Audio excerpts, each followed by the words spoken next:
میں رکھوں گا، جس سے ہمیں اس بات کا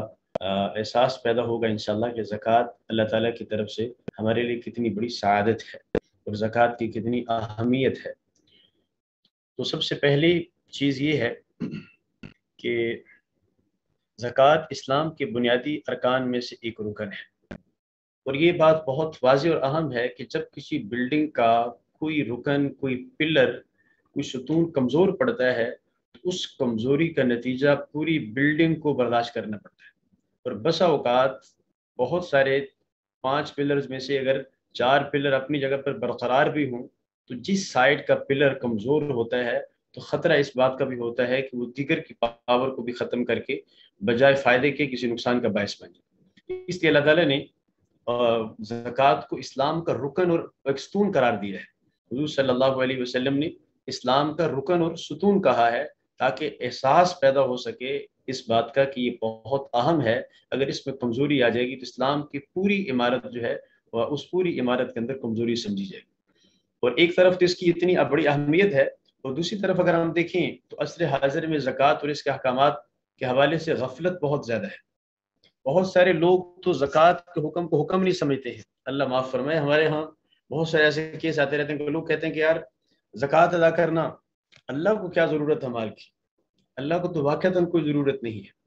لیکن ہم اس جہان کے اندر امتحان میں کے لیے آئے ہوئے ہیں، اور اللہ تعالیٰ نے یہ امتحان رکھا ہے کہ اب مال اس بندے کو دے دیا ہے، اس مال کے بعد مال کے احکامات دے دیے ہیں، اب یہ اس حکم کو کتنا پورا کرتا ہے پھر پتہ چلے گا کہ یہ کامیاب ہے یا نہیں۔ اس وجہ سے ہم تو اللہ کا حکم سمجھ کر زکوٰۃ ادا کریں گے، ہم اس فلسفے میں نہیں پڑیں گے کہ اللہ کو اس کا کوئی فائدہ ہوتا ہے یا نہیں ہوتا۔ اللہ رب العزت تو بے نیاز ذات ہے، اس نے اپنے فائدے کے لیے نہیں ہمارے فائدے کے لیے زکوٰۃ کو ہم پہ فرض کیا ہے۔ اللہ تعالیٰ کو اس میں کوئی فائدہ نہیں ہے۔ اس لیے ایک حدیث کے اندر آتا ہے کہ اگر دنیا کے سارے انسان وہ اللہ رب العزت کی 100% اتباع میں لگ جائیں، کوئی نافرمانی نہ ہو سکے، سارے اتباع میں لگ جائیں، تو اس ساری اتباع کا بھی اللہ کی ذات کو ایک ذرے کا فائدہ بھی نہیں ہے۔ اس کی شان پہلے وراء الورا ہے، اس لیے اس کو کوئی فائدہ نہیں اس کا ہوگا۔ ہاں، یہ جو اتباع میں لگیں گے ان کو فائدہ ضرور ہوگا۔ اسی طرح سے اگر سارے کے سارے لوگ خدا نخواستہ وہ نافرمانی پہ اتر آئیں، جنات بھی آ جائیں، انسان بھی آ جائیں، سب نافرمانی پہ اتر آئیں اور ہر کام میں اللہ کی نافرمانی شروع ہو جائے، اس سارے کام کا بھی اللہ کی ذات کو کوئی نقصان نہیں ہو سکتا، اللہ تعالیٰ کی ذات کو کوئی نقصان نہیں پہنچا سکتا۔ فرمایا بلکہ یہ جو غلط کام کریں گے اپنی ذات پہ ظلم کرنے والے ہیں، اللہ تعالیٰ کو کوئی نقصان نہیں پہنچا۔ اس وجہ سے زکوٰۃ کا ادا کرنا، اس کے بارے میں یہ کہنا کہ اللہ کو کیا فائدہ ہے اس کا، یہ جو ہمارے ہاں غفلت پائی جاتی ہے، اس طرح کے جملے آتے ہیں، تو یہ بہت سنگین قسم کے جملے ہیں، جس سے بہت بڑے نقصان کا اندیشہ ہوتا ہے کہ بسا اوقات احکامات کا استہزاء اور مذاق بن جاتا ہے، اور اس کا نتیجہ اللہ معاف فرمائے، اللہ حفاظت فرمائے، تو وہ ایمان سے بسا اوقات ہاتھ دھو بیٹھنے کے نتیجے میں ہوتا ہے۔ تو اس وجہ سے ضروری ہے کہ احکامات کو سیکھا جائے۔ تو ہم عصر حاضر کے اندر جتنی غفلت زیادہ ہے تو ہم کوشش کریں گے کہ ہم محنت کوشش کر کے اپنے حصے کے چراغ جلا کر اس غفلت اور ظلمت کو مٹا کر اللہ رب العزت کے احکامات کے ذریعے سے روشنی اس میں امت کے پاس لانے کی کوشش کریں۔ اور زکوٰۃ سے متعلق عام طور پر پائی جانے والی کوتاہیوں اور غلط فہمیوں کو دور کرنا، یہ جو آج سے مطلب یہ کہ ہماری جو پورا جو سیشن ہے 5 دن کا، ان سب میں ان ساری چیزوں کو ہم دیکھیں گے، اور تمام سوالات کے جواب دینا تو مقصود نہیں ہے، بلکہ اہم سمجھ کر نہ پوچھے جانے والے سوالات اٹھانا مقصود ہے۔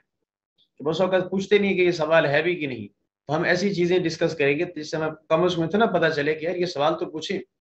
یہ ہماری لائبلٹی بنتی ہے، یہ ہمارا ایسٹ بنتا ہے، یہ زکوٰۃ ایسٹ ہے کہ نہیں ہے۔ اس طرح کی چیزیں کچھ سامنے آئیں گے تو پھر ہمیں اندازہ ہوگا کہ یار ان چیزوں کے بارے میں سوالات کرنے جو خود حل نہیں ہو سکتے تو مفتیان اکرام کی خدمت میں چلے جائیں، ان سے جا کے پوچھ لیں۔ اور ایک چیز یہ لکھی ہوئی ہے کہ ذاتی زکوٰۃ کا حساب کروایا جائے گا۔ یہ اس صورت میں ہوگا کہ ہم انشاءاللہ کوشش کریں گے کہ آج آپ حضرات سے ایک شیٹ شیئر کر لیں۔ ایک بیلنس شیٹ ہے، ذاتی بیلنس شیٹ،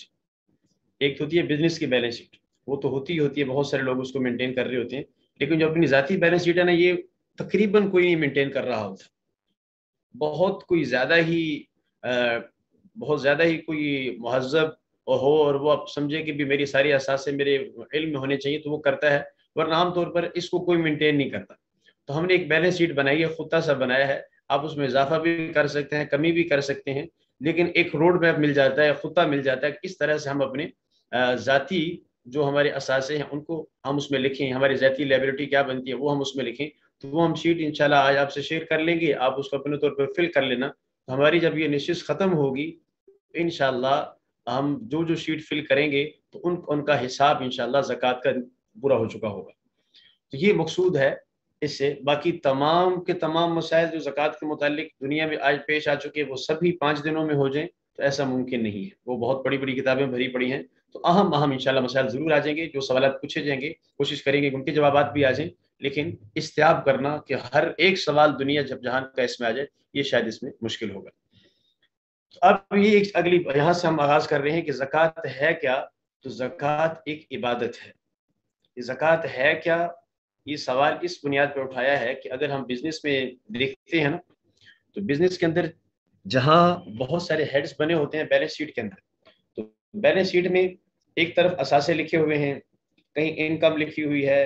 ایسٹ لکھے ہوئے ہیں، کہیں لائبلٹیز لکھی ہوئی ہے. تو جو لائبلٹی لکھی ہوتی ہیں ان کو اپنی ذمہ داری سمجھ رہا ہوتا ہے بزنس والا، اور لائبلٹی کا ایک عام طور پہ ذہن پہ امپیکٹ یہ پڑتا ہے کہ یہ میری لائبلٹی ہے، اس کو کم سے کم ہونا چاہیے کیونکہ یہ میرے اوپر بوجھ ہے. تو زکوٰۃ کو عام طور پر لائبلٹی میں لکھا ہوا ہوتا ہے بیلنس شیٹ کے اندر. تو حساب آسان کرنے کے لیے کسی درجے میں لکھنے کی گنجائش تو ہے، لیکن جو چیز ہم لائبلٹی کے بارے میں تصور کر رہے ہوتے ہیں اس تصور کے ساتھ زکوٰۃ کو بھی لائبلٹی میں لکھنا یہ ٹھیک نہیں. اس لیے کہ زکوٰۃ ایک عبادت ہے. جب عبادت ہے تو اس کو عبادت سمجھ کر کرنا ہے، اس کو بوجھ سمجھ کے نہیں کرنا ہے. اور دوسرے نمبر پر جب عبادت ہے تو عبادت کے لیے شرط یہ ہے، عبادت کی شرط یہ ہے کہ وہ دو چیزیں اس میں پائی جائیں تو عبادت قبول ہوتی ہے، ورنہ عبادت قبول نہیں ہوتی. نمبر 1 عبادت میں اخلاص ہونا چاہیے، دکھلاوے والی عبادت اللہ کو قبول نہیں ہے. اور نمبر 2 اتباع سنت ہو، حضور صلی اللہ علیہ وسلم کے مبارک طریقے پر وہ عبادت ہو تو قبول ہے، اور ان کے طریقے سے ہٹ کر ہو تو عبادت قبول نہیں ہے.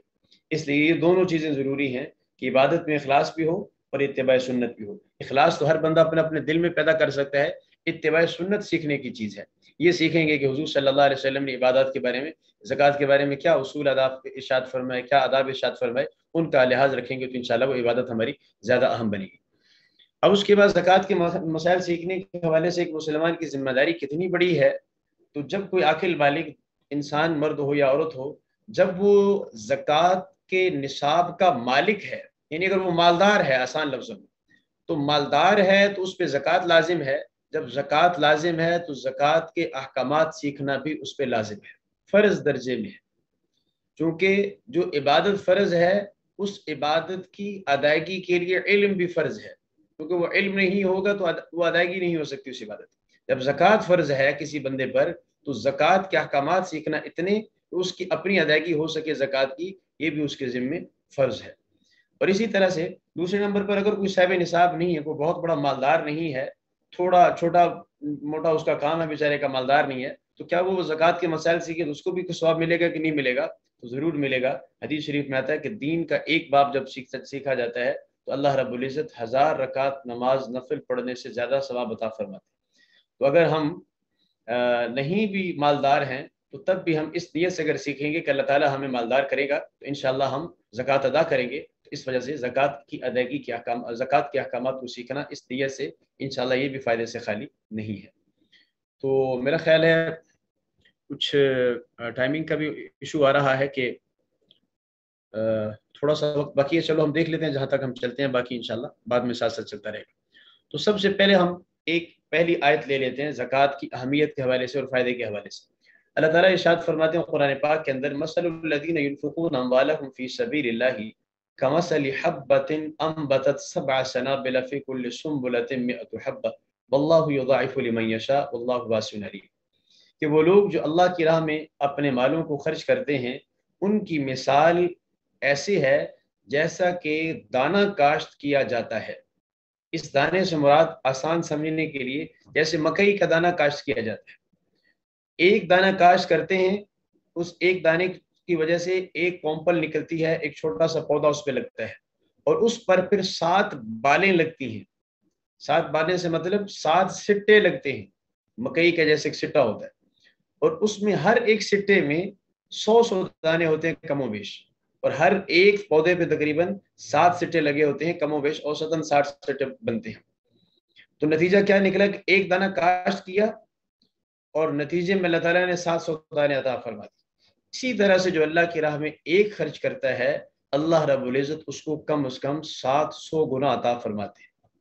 وہ اللہ تعالیٰ کی، اور فرماتے ہیں کہ وہ اللہ تعالیٰ کی مرضی ہے کہ کسی کا اخلاص زیادہ ہو، واللہ یضاعف لمن یشاء، اس کے لیے اللہ تعالیٰ اور بڑھا دیتے ہیں۔ واللہ واسع علیم، اللہ رب العزت وسعتوں والے ہیں، اس کو کوئی چیز تنگ نہیں کر سکتی کتنا کیوں بڑھا رہے ہو، اور اللہ تعالیٰ جاننے والے ہیں، وہ جانتا ہے کہ کون کس نیت اور کس جذبے کے ساتھ عطا کر رہا ہے، کس جذبے کے ساتھ دے رہا ہے۔ اس وجہ سے یہ پہلی چیز آ گئی ہمارے سامنے کہ 700 گنا ملتا ہے۔ اب وہ 700 گنا اللہ تعالیٰ کی مصلحت ہے، وہ ہم سے زیادہ ہمارے فائدے اور نقصان کو جانتا ہے۔ اگر ہمارے لیے دنیا کے اندر ہی وہ لینا فائدے والا ہو تو اللہ تعالیٰ دنیا میں ہی عطا فرما دیتے، اور اگر ہمارے لیے دنیا کے اندر وہ کسی حادثے کا باعث بن سکتا ہو یا ہمارے لیے مفید نہ ہو تو اس کو اللہ تعالیٰ ہمارے لیے آخرت میں محفوظ فرما لیں گے، ضائع کسی صورت میں بھی نہیں ہے انشاءاللہ۔ ٹھیک ہے، اس کے ساتھ دوسری آیت ہے قرآن پاک کی، اس میں ہے ان الذين آمنوا وعملوا الصالحات وقاموا الصلاة وآتوا الزكاة لهم اجرهم عند ربهم ولا خوف عليهم ولا هم يحزنون، کہ جو لوگ ایمان لے کر آئے اور عمل صالح کیا، نمازوں کو قائم کیا، زکوٰۃ ادا کی، ان کے لیے ان کے رب کے پاس بہت زبردست اجر ہے، ولا خوف علیہم ولا هم يحزنون، نہ ان پہ کوئی خوف ہوگا نہ یہ غمگین ہوگا۔ خوف اور غمگین، خوف کا مطلب ہوتا ہے مستقبل کے بارے میں کسی چیز سے ڈرنا، اور غمگین ہونے کا مطلب ہوتا ہے کہ ماضی کے اندر کوئی ایسے کام ہم سے ہو گئے کہ ہم ابھی دکھ کرنے کے یہ کیوں ہوا، ایسا کیوں ہو گیا۔ تو بس اوقات انسان ماضی کے کسی نقصان کو دیکھ کر پریشان ہو رہا ہوتا ہے اور مستقبل کے کسی ڈر کی وجہ سے خوف کھا رہا ہوتا ہے۔ اللہ تعالیٰ فرماتے ہیں کہ جو زکوٰۃ ادا کرنے والے ہیں ان دیگر اعمال کے ساتھ، اللہ رب العزت ان کو خوف اور غم دونوں سے ہی اللہ تعالیٰ ان کو نجات عطا فرماتے ہیں۔ لا یحزنون، ہم لا یحزنون کا مطلب یہ مستقبل کے بارے میں بھی ہے کہ دنیا کی زندگی ہو، آخرت کی زندگی ہو، اللہ رب العزت اس کو غموں سے نجات عطا فرما دے۔ تو بہت بڑی سعادت ہے، ہر بندہ چاہتا ہے کہ میں بلا خوف اور بلا غم کی زندگی گزاروں، تو ان کے لیے یہ اللہ تعالیٰ نے نسخہ ارشاد فرمایا ہے کہ اگر آپ چاہتے ہیں تو یہ کام کریں، ایمان لے آئیں، اللہ تعالیٰ نے ایمان عطا فرما دیا، عمل صالح کریں، نماز قائم کریں، زکوٰۃ ادا کریں، انشاءاللہ العزیز یہ دونوں کام اللہ رب العزت ان دونوں کاموں سے، خوف سے بھی اور غم سے بھی اللہ تعالیٰ ہمیں نجات عطا فرما دیں۔ اس کے ساتھ یہ حدیث ہے، حضور صلی اللہ علیہ وسلم ایک حضرت جابر رضی اللہ تعالیٰ عنہ فرماتے ہیں کہ ایک بندہ آیا اور اس نے آ کر اس کی یا رسول اللہ ارأیت اذا ادى رجل مال زکاتہ، کہ ایک بندہ اگر اپنے مال کی زکوٰۃ ادا کر دیتا ہے تو اس کو کیا فائدہ ہوتا ہے؟ حضور صلی اللہ علیہ وسلم ارشاد فرمایا من ادى زکات ماله فقد ذهب عنه شره، کہ جو شخص اپنے مال کی زکوٰۃ ادا کر دیتا ہے اس مال کے شر کو اللہ تعالیٰ ختم فرما دیتے ہیں۔ اور مال کے شر بہت بڑے ہیں، دنیا میں بھی ہیں،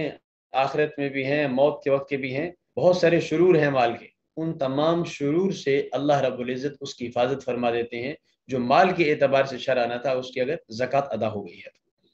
اسی طرح سے ایک حدیث میں آپ صلی اللہ علیہ وسلم ارشاد فرمایا جو دوسری روایت ہے، حسنوا اموالکم بالزکاۃ وداؤوا مرضاکم بالصدقہ، فرمایا کہ آپ اپنے مال کی زکوٰۃ ادا کرو، اس کا طریقہ یہ ہے کہ اپنے مال کی حفاظت کرو، اور اس کا طریقہ یہ ہے کہ زکوٰۃ ادا کرو، اللہ تعالیٰ تمہارے مال کو محفوظ فرما دے۔ تو مال محفوظ رکھنا چاہتے ہیں اگر، تو اللہ رب العزت نے ہمیں یہ بھی ایک عمل عطا فرمایا کہ ہم اگر زکوٰۃ ادا کرتے رہیں گے تو اللہ رب العزت اس کی برکت سے ہمارے مال کو محفوظ فرما دے۔ اس کے ساتھ ہم ایک اور حدیث بھی دیکھ لیتے ہیں اور پھر وقت میرے خیال سے پورا ہونے کو ہے۔ قرآن پاک کی آیت ہے یہ، وَأَنفِقُوا مِمَّا رَزَقْنَاكُم مِّن قَبْلِ أَن يَأْتِيَ أَحَدَكُمُ الْمَوْتُ فَيَقُولَ رَبِّ لَوْلَا أَخَّرْتَنِي إِلَىٰ أَجَلٍ قَرِيبٍ فَأَصَّدَّقَ وَأَكُن مِّنَ الصَّالِحِينَ۔ سورۃ المنافقون کے اندر ایک آیت اللہ تعالیٰ نے نازل فرمائی کہ جو لوگ زکوٰۃ ادا نہیں کرتے ہیں، مال اللہ نے دے دیا اب زکوٰۃ ادا نہیں کرتے، تو جب ان پہ موت طاری ہوتی ہے، موت کے وقت ہی یہ کیفیت ان کی بن جاتی ہے، اللہ ان کے سامنے باور کروا دیتے ہیں، ان کو نظر آ جاتا ہے کہ ہم نے زکوٰۃ ادا نہیں کی تو ہمیں یہ ایک خوفناک قسم کی موت کا سامنا کرنا پڑا، اور پھر اس وقت وہ تمنا کرتے ہیں، یہاں پر تمنا لکھی لو لولا اخرتنی الی اجل، یا اللہ تھوڑی سی مہلت مجھے دے دے. کیا کرے گا؟ فاصدق واکن من الصالحین، میں اپنی زکوٰۃ ادا کر کے آؤں گا، صدقہ خیرات کر کے آؤں گا، اور میں بھی نیک لوگوں میں شامل ہو جاؤں گا، تاکہ مجھے اس بری موت سے اللہ تعالیٰ میری حفاظت فرمائے.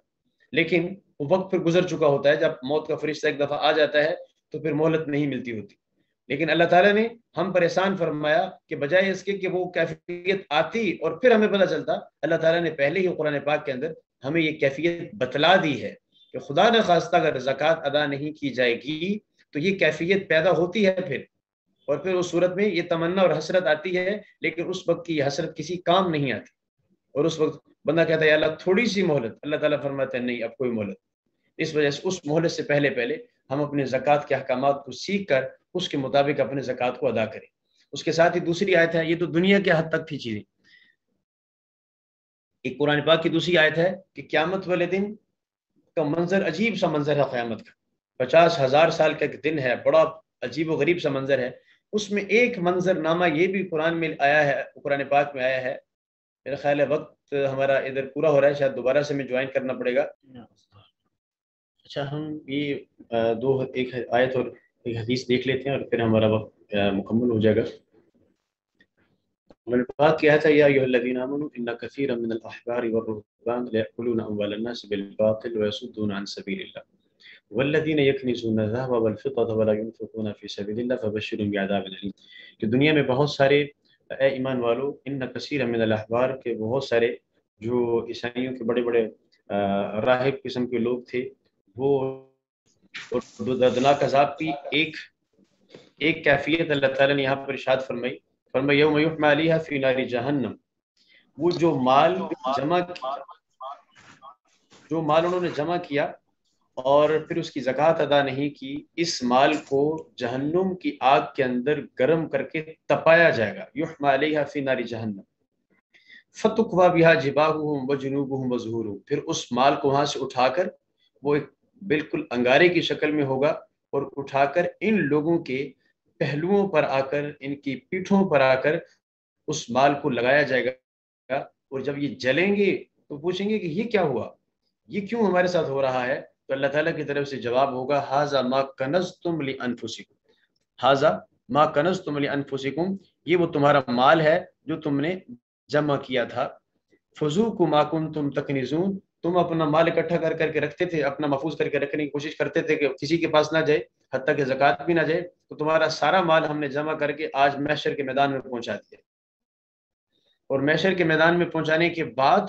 پھر اس کی کیفیت بتا دی کہ اگر زکوٰۃ ادا نہیں کی تھی تو اس مال کی کیفیت یہ بنتی تھی. لہٰذا اب یہ اور کچھ نہیں ہے جو تم کہہ رہے ہو کہ ہمارے اوپر کیا مسلط ہو گیا، یہ کوئی چیز مسلط نہیں ہے، یہ تمہارا اپنا وہ مال ہے جو تم چاہتے تھے کہ ہر وقت تمہارے پاس رہے، ہم نے وہاں سے اٹھا کے تمہارے پاس میدان معاشر میں بھی پہنچا دیا. ھذا ما کنزتم لانفسکم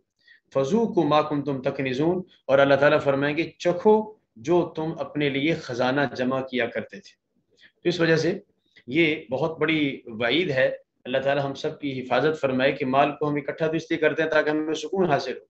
تو جب مال اکٹھا کریں، زکوٰۃ ادا نہ کریں، موت کے وقت بھی تمنا اور حسرت لیے پھر رہے ہوں کہ کاش ہمیں کو موقع ملے، ہم اللہ کے راہ میں خرچ کریں، اپنی زندگی میں تو کر نہیں سکے، اور پھر قیامت والے دن بھی اسی چکر میں ہم پریشان ہو رہے ہوں،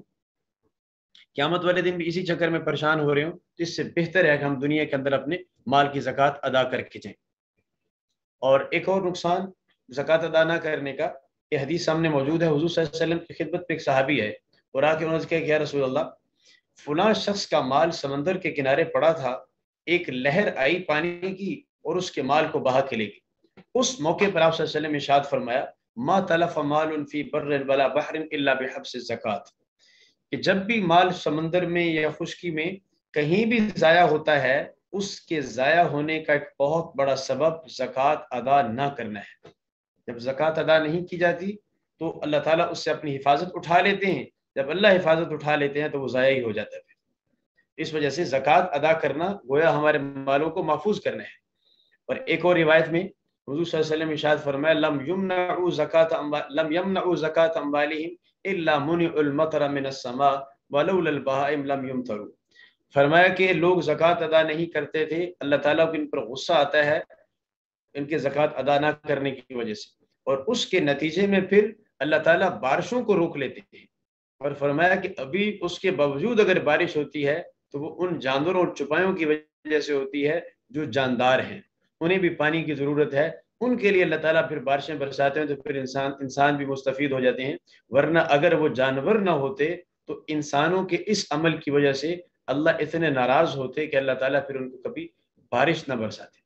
تو یہ چند ایک ہمارے سامنے قرآن پاک کی آیات بھی آ گئی، چند ایک احادیث کے ترجمہ بھی ہمارے سامنے آ گیا، جس سے ہمیں اتنی اس بات کا احساس ضرور ہو جاتا ہے کہ زکوٰۃ اللہ تعالیٰ نے ہم پہ جو فرض کی ہے، تو اگر ہم اس کو ادا کریں گے تو اس کے بہت بڑے فوائد ہیں، اور اگر ہم اس کو ادا نہیں کریں گے خدا نخواستہ تو بہت بڑے نقصانات کا اندیشہ ہے، جن کی دنیا میں نقصانات بھی ہیں اور آخرت کے نقصانات بھی ہیں۔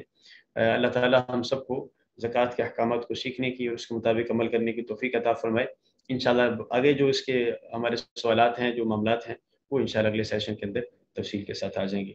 السلام علیکم ورحمۃ اللہ وبرکاتہ۔